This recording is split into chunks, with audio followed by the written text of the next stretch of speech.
Hi everyone, आज हम पढ़ने वाले हैं topic am is greater than GM के ऊपर। सो जैसे कि आप सभी जानते हैं कि थोड़ा सा कंटेंट गैप जरूर है और बोर्ड्स के बच्चों के लिए।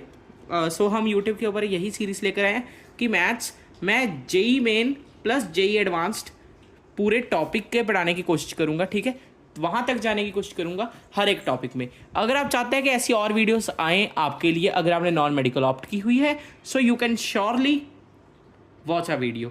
एंड जो बच्चे 10th में भी हैं उन्हें भी ये वाली वीडियो अच्छी तरह से समझ आएगी, ये मैं बात पक्की कह रहा हूँ। सो अगर आप पहले से ही तैयारी करना चाहते हैं सो ये वाली वीडियो भी आपके लिए बनी है। चलिए अच्छी तरह से समझिए। अगर आपको अच्छा लगेगा आज की वीडियो सो आप कंटिन्यू करना आगे से, मुझे कमेंट सेक्शन में बता देना कि आपको ये वीडियो अच्छी लगी। So I will make more and more videos.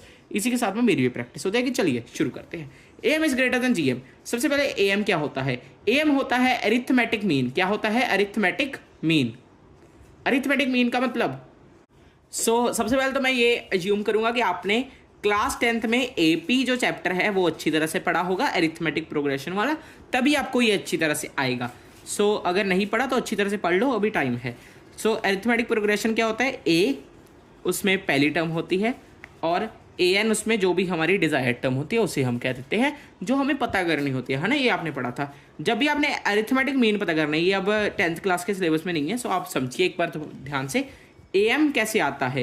M को लेकर आने के लिए हम A1 plus A2 plus A3 dot dot dot AN तक प्लस कर देते हैं और डिवाइड कर देते हैं N के साथ में। समझिए इसे किस तरह, ये आपका फॉर्मूला होने वाला है एम का। ओके, इसे अच्छी तरह से समझना, जिस तरह से भी मैं समझाऊंगा।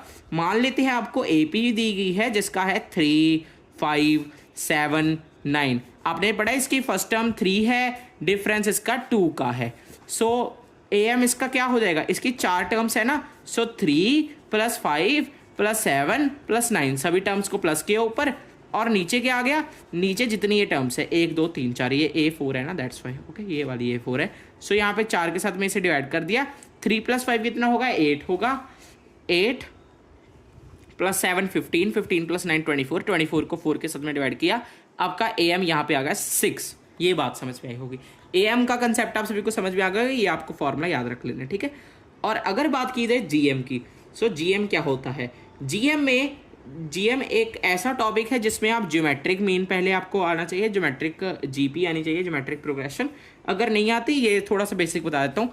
इसकी फर्स्ट टर्म A1 होती है, सेकंड टर्म इसकी A2 होती है। A2 AR के इक्वल होती है, जिसमें R जो होता है वो आपका कॉमन रेशियो होता है। किस तरह मैं बताता हूँ, कॉमन रेशियो। ए जो 3 होता है वो AR की स्क्वायर होता है। यानी फर्स्ट टर्म अगर आपने मान ली ये 3 है, फर्स्ट टर्म अगर आपने मान ली ये 3 है, जो सेकंड टर्म होगी ना उसे किसी ना किसी नंबर के साथ में मल्टीप्लाई कर देंगे। जैसे मान लो आपने इसे 2 के साथ में मल्टीप्लाई कर दिया, यानी 3 × 2, इसका मतलब ये हो गया ना। और उसके बाद में आप इसे A × R की स्क्वायर, यानी अब 2 की स्क्वायर के साथ में मल्टीप्लाई करोगे। 3 को 2 की स्क्वायर के साथ में किया, 4 के साथ में किया, 12 आ गया। ये आपकी थर्ड टर्म है। इस तरह से ये होते हैं। अगर नहीं आती कोई बात नहीं, मैं इसकी भी वीडियो बना दूंगा जिसमें जीपी सिखाऊंगा आपको। अगर क्लास 10 से देख रहे हो, अगर आप 11th में हो, 12th में हो, तो आपको ये आता ही होगा, वो मैं एज्यूम कर सकता हूँ, ठीक है, जीपी के बारे में। जीपी में क्या होता है कि अब वो तो अरिथमेटिक प्रोग्रेशन में क्या था कि प्लस हो रहे थे, है ना। यहाँ पे बस मल्टीप्लाई हो रहा है, एक ही नंबर मल्टीप्लाई हो रहा है। जैसे कॉमन डिफरेंस प्लस हो रहा था ना, यहाँ पे कॉमन डिफरेंस मल्टीप्लाई हो रहा है। समझिए, मल्टीप्लाई भी हो सकता है, डिवाइड भी हो सकता है। डिवाइड कैसे, वो चलो किसी और वीडियो में, मैं बहुत ही कंसेप्चुअली बातें करता हूँ, ठीक है। दैट्स वाई थोड़ा सा आप सभी को हो सकता है कि इस तरह ना समझ आए, बट अगर आप मेहनत करोगे तो आपको समझ आएगा। जीएम जो होता है, जीएम किसके इक्वल हो? Geometric mean. सभी नंबर्स को मल्टीप्लाई कर दो, A1 A2 A3 dot dot dot AN तक सभी मल्टीप्लाई कर दिए, और इसकी आपने पावर ले लेनी है 1/n।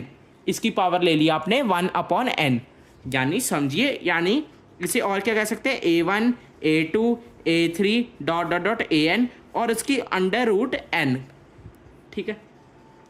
जैसे अगर हमने क्यूब रूट करने थे, यहाँ पे 3 लिख देते हैं। अगर क्वाड्रेटिक रूट करने हो तो 4 लिख देंगे।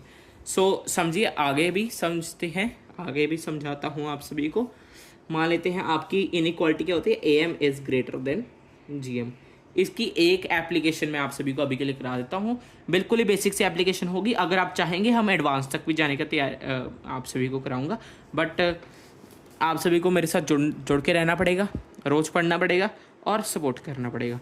x + 1/x आपको इसकी क्या पता करनी है, इसकी आपको पता करनी है, वेट लेट मी सी, मिनिमम वैल्यू पता करनी है, इसकी मिनिमम वैल्यू आपको पता करनी है।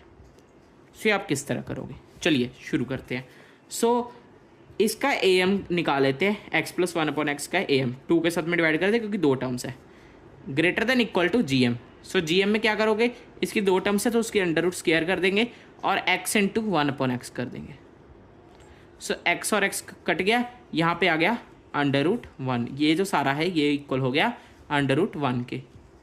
सो अंडर रूट 1 तो 1 ही होता है। सो x प्लस 1/x, अब जो 2 इधर डिवाइड का था उधर जाके मल्टीप्लाई हो गया, is greater than equal to 1 को 2 के साथ में मल्टीप्लाई करते 2। So this is your answer, this is your answer, this is your answer. इस तरह से ये क्वेश्चन हो जाएंगे। ये जो 2 है ये इसकी मिनिमम वैल्यू है।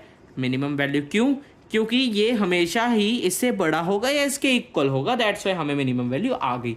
अगर आपको आज की वीडियो पसंद आई हो सो एक बार मुझे कमेंट सेक्शन में बता देना, मैं आपके लिए ऐसी और वीडियोस लेकर आऊँगा। Thanks for watching our video, bye bye.